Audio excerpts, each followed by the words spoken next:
আসসালামু আলাইকুম, সবাই কেমন আছেন? আজকে হচ্ছে পাঙ্গাস মাছ ভুনা করব। গোশ এর স্টাইলে, গোশ যেরকম রান্না করে ওই রকমের করে রান্না করব। তো প্রথমে আমি মাছটাকে কড়া করে একদম ভেজে নিছি। তো ওই তেলে হচ্ছে গোশের মতো কেটে নেওয়া আলুটাকে ভেজে নিব। তো নুন হলুদ মাখিয়ে রাখছিলাম আগে থেকে, তো ওই তেলেই ভেজে নিতেছি। এটাকে হচ্ছে একদম লাল করে ভেজে নিতে হবে। তারপর সবগুলো নামিয়ে নিতেছি আমি। সব নামানো শেষ। ওই তেলেতেই আমি পেঁয়াজ দিয়ে দিচ্ছি। পেঁয়াজটাকে একদম ভালোভাবে লাল করে নিব। আর এখানে হচ্ছে ছোট্ট একটা এলাচি আর ছোট্ট একটা দারচিনি দিয়ে দিচ্ছি। এটা দিলে হয় কি, পাঙ্গাস মাছের একটা গন্ধ হয়, ওইটা আর আসে না। আমি পানি দিয়ে দিচ্ছি।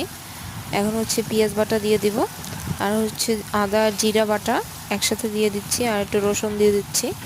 আদা জিরাটা অল্প দিচ্ছি, রসুনটা একটু বেশি দিচ্ছি। যে মরিচের গুঁড়া, হলুদের গুঁড়া, লবণ এগুলো দিয়ে ভালোভাবে একটু তারপর হচ্ছে এখানে টমেটো কুচি দিয়ে দিব। আমি আর রাস্তা টমেটো দিব না, পাশে ছোট ছোট করে কুচি করে একদম মিক্স করে ফেলবো। যে এটা একদম মিক্স করে ফেলছি। এখন হচ্ছে এখানে পানি দিয়ে দিব। যে আমি ভুনা ভুনা করবার জন্য একটু বেশি করে পানি দিছি। পরে ভাজা মাছগুলো সব দিয়ে দিব।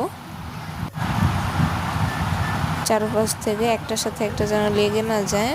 লেগে গেলেও প্রবলেম নাই, তো আমি চারদিক থেকে সাজিয়ে দিয়ে দিচ্ছি।